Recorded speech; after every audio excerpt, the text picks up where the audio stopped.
Merhaba arkadaşlar. Kanalıma hoş geldiniz.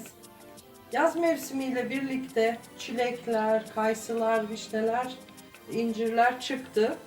Eğer reçelinizi kendiniz yapmak istiyorsanız bu zamanı kaçırmayın. Size bugün kayısı reçeli tarifi veriyorum.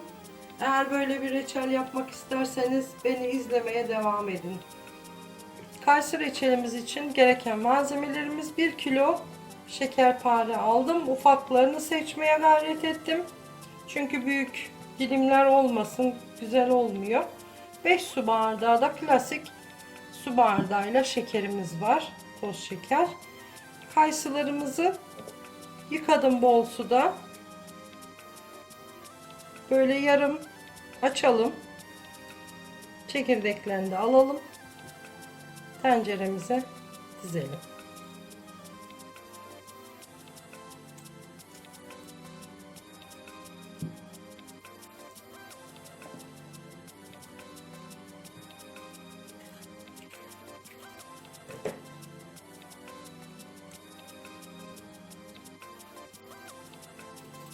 Bazen büyükleri de içlerinden büyük çıkabiliyor. Onları da 4'e bölüyorum.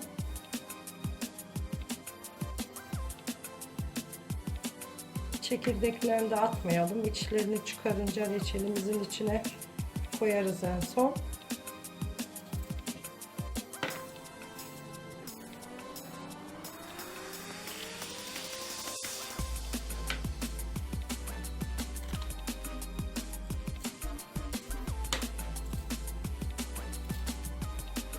Şimdi kayısımız hazır. Ben akşam yapıyorum reçeli. Çünkü sabaha kadar bekleteceğim. Şekerini ilave ediyorum. Dediğim gibi klasik su bardağıyla 5 su bardağı toz şeker. Üzerini kapatıyoruz. Kapağını kapatıp sabaha kadar bekleteceğim. Sabah kaynatacağım. Reçelimizi şekerle birlikte beklettik arkadaşlar. Şimdi gördüğünüz gibi sulandı. Kendiliğinden hiç su koymuyoruz. Tahta kaşıkla karıştıralım. Ocağımızın altını yaktık ve kaynamaya bırakıyoruz reçelimizi.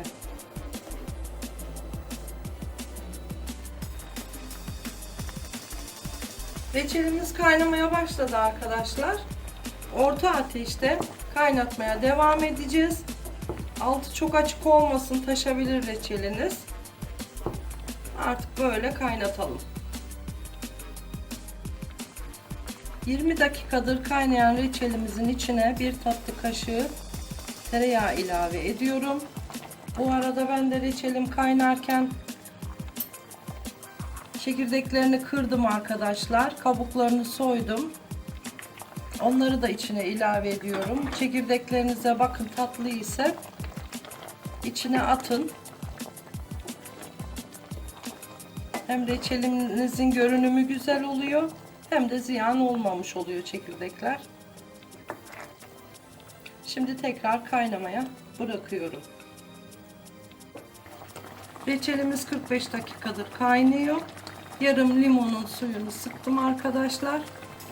Şimdi de bunu ilave ediyorum. Tereyağı parlaklık vermesi için de limonda şekerlenmesini önlüyor. Şimdi bir 5-10 dakikada böyle kaynatalım. Tabağımıza da reçelimizin suyundan alalım.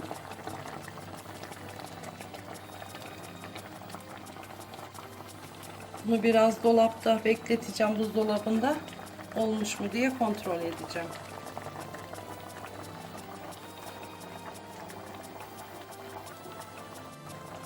Reçelimizden biraz almıştık arkadaşlar.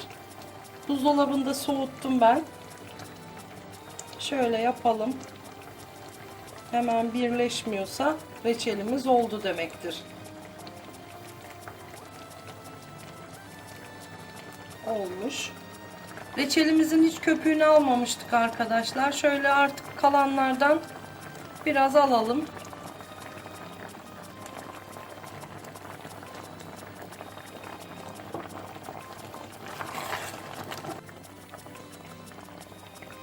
Reçelimizin altını kapatıyoruz.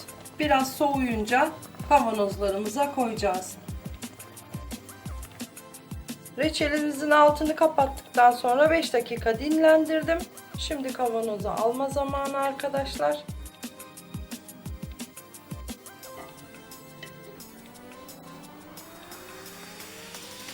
Hala sıcak.